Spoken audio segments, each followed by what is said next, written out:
चलो अच्छा हुआ, ट्रेनिंग तो पूरी हो गई, अब तो बस ड्यूटी करनी है। हाँ दोस्त, लेकिन तुम इतना उदास क्यों लग रहे हो? पता नहीं, लेकिन ऐसा लगता है कोई ना कोई अनहोनी होने वाली है। क्या यार, तुम भी ना जाने क्या क्या सोचते रहते हो। कुछ नहीं होगा, ज्यादा मत सोच। हेलो। हेलो भैया, गौरव की तबीयत बहुत ही ज्यादा खराब हो गई है, जल्दी से घर पर आ जाओ। मुझे अपने घर जाना पड़ेगा आज अभी। हाँ हाँ, जल्दी से जाओ, तुम्हारी जरूरत है। तुम्हारे गौरव कहाँ पर है? वो बहुत अजीबोगरीब हरकतें कर रहा है, तुम खुद ही देख लो। क्या हाल किया है लिविंग रूम का। पता नहीं किसकी बुरी नजर लग गई है इसको। भैया आप खुद ही देख लो क्या हुआ है गौरव को। मैंने पूछा अभी कहाँ पर है गौरव? अंदर ही है अपने रूम में। ठीक है, तो मैं जाकर देखता हूँ। क्या बकवास कर रहे हैं सब के सब, और तुम सब बाहर ही रहना, मुझे अकेले ही बात करने दो उससे। शाह शाह। कैसे हो बेटा, क्या कर रहे हो? सोए नहीं क्या अब तक?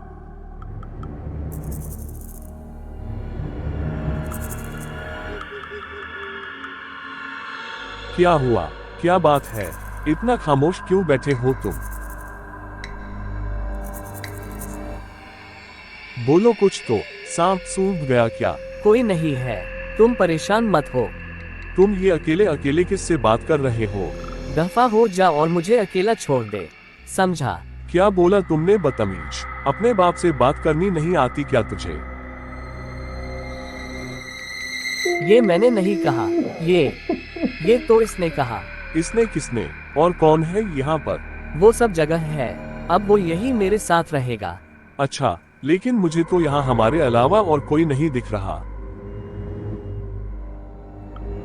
ठंड है पापा। मैंने जो पूछा है उसका जवाब दो पहले। बस आप ये क्या बदतमीजी कर रहे हो तुम? पागल हो गया है क्या? क्या है ये सब? चल अब बाहर आजा और खाना खा ले चल। मार डालूंगा, सबको मार डालूंगा, किसी को नहीं छोड़ूंगा।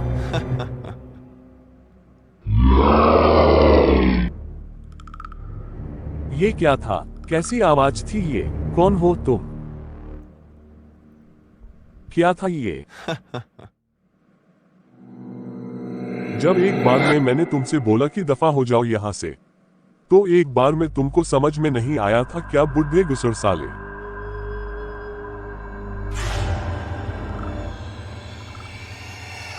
मम्मी, बचाओ इस शैतान से मुझे। Mummy, mummy. ये तुम्हारे सिर पे सींग और मुझे कैसे आ गई अचानक? कौन हो तुम? क्या हुआ? अरे नहीं नहीं, फिर से नहीं। ये क्या? ये तो फिर से वैसा ही बन गया है। क्या करे अब? क्यों ना इसे पूजा घर में ले चले। इसके मुख से कितनी अजीब सी बदबू आ रही है। हे ईश्वर, रक्षा करो हम सबकी। कौन हो तुम, और क्या चाहते हो हमसे? मुझे बस अकेला छोड़ दो तुम सब, दफा हो जाओ सब। मैंने जो पूछा उसका जवाब दे।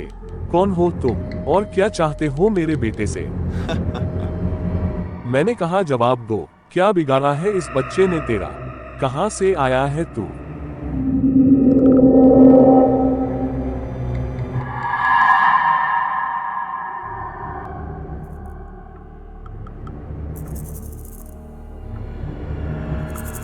रो मत, सब कुछ ठीक हो जाएगा। चलो वापस जाकर बात करता हूँ। कौन है तू?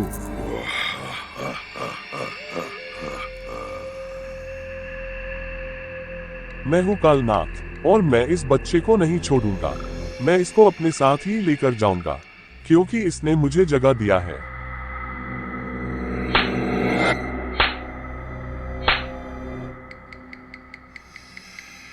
इसने जगह दिया कैसे?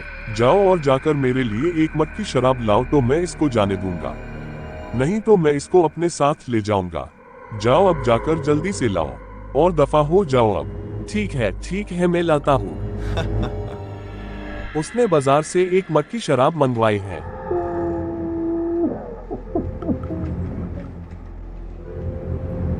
रो मत माँ, सब कुछ ठीक हो जाएगा। नहीं अर्नव, कुछ भी ठीक नहीं होगा। मैंने तुझे बताया नहीं, इसने जब अपना पहला असर दिखाया था तब इसको क्या हुआ हम समझ ही नहीं पाए थे।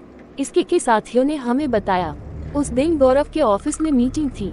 सब आपस में हंस बोल रहे थे, सब कुछ ठीक था कि अचानक गौरव की तबीयत बिगड़ने लगी। गौरव ने सामने रखा गिलास उठाया और पानी पिया। पानी पीते ही गौरव बेहोश हो गया। उसके साथी चौंक गए। 2 लोगों ने मिलकर उसे टेबल पर लिटाया। उस समय उसकी आंखों से आंसू बह रहे थे। वो अपनी साथियों से कुछ कहना चाह रहा था लेकिन उसके मुंह से एक शब्द भी नहीं निकल पा रहा था। उसके साथी उसे हॉस्पिटल ले गए। हमें जैसे ही सूचना मिली हम सभी वहां पहुंच गए। गौरव कुछ देर बाद ठीक हो गया। क्या हुआ उसे खुद भी कुछ मालूम नहीं था। उसे इतना याद था कि वो बेहोश हो गया था। उसके बाद कभी ऐसा कुछ नहीं हुआ जिससे कोई परेशानी हो। तुम ठीक कह रही हो माँ, उसके बाद भी कुछ हुआ जरूर था। क्या मतलब? मतलब ये माँ, पिछली बार जब मैं छुट्टियों में घर आया था उस रात मैं कमरे में सो रहा था। रात के 3 बजे का समय था। कमरे की खिड़की खुली हुई थी और उससे तेज हवा कमरे में आ रही थी। उस हवा के शोर से मेरी आंख खुली। मैंने देखा एक साया मेरे पास खड़ा था।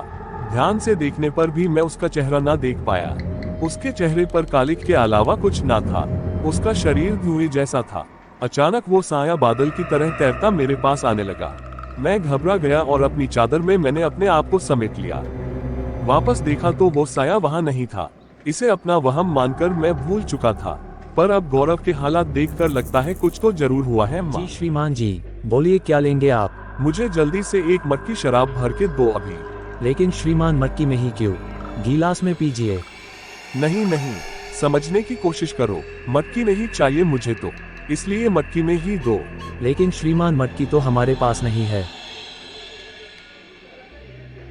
अच्छा श्रीमान एक बात बताएं कि आप शराब मटकी में ही क्यों पीना चाहते हैं, गिलास में क्यों नहीं? वो मेरे बेटे पर प्रेत का साया आ गया है तो उसके लिए चाहिए। क्या क्या, प्रेत का साया? तो फिर आप एक काम कीजिए, आप बाहर से मटकी ले आए, मैं आपको शराब उसमें भर के दे दूंगा। ठीक है? ठीक है, फिर ऐसा ही करता हूँ। मैं अभी मटकी लेकर आता हूँ। क्या आप मुझे एक लाल मटकी दे देंगे? लाल ही क्यों? आपके पास दुकान में लाल मटकी है या नहीं? है भाई है, मैं तो बस ऐसे ही पूछ लिया। हाँ तो दीजिए आप मटकी। माँ तुम यही बाहर रुको, मैं जाकर देता हूँ मटकी उस शैतान को। नहीं, मैं भी चलूंगी साथ। अच्छा ठीक है, चलो फिर। तो ले आए मेरी शराब की मटकी। हाँ अब इसको छोड़ दो और चले जाओ वापस जहाँ से भी तुम आए हो।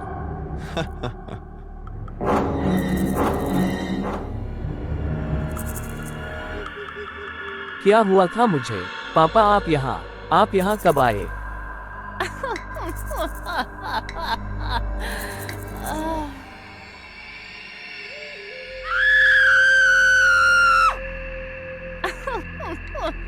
ये क्या?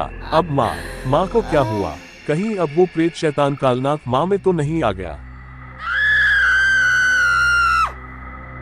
तुम अभी भी यही हो, लेकिन तुमने तो बोला था कि मटकी ले आओगे तो यहाँ से चला जाऊंगा, तो फिर गए क्यों नहीं? मेरी माँ के शरीर में क्या कर रहे हो अब? मैं अंधेरे जंगल की हूँ। मेरी हत्या कर दी गई थी। मेरी लाश के बेरहमी से टुकड़े टुकड़े करके दफन कर दिया गया।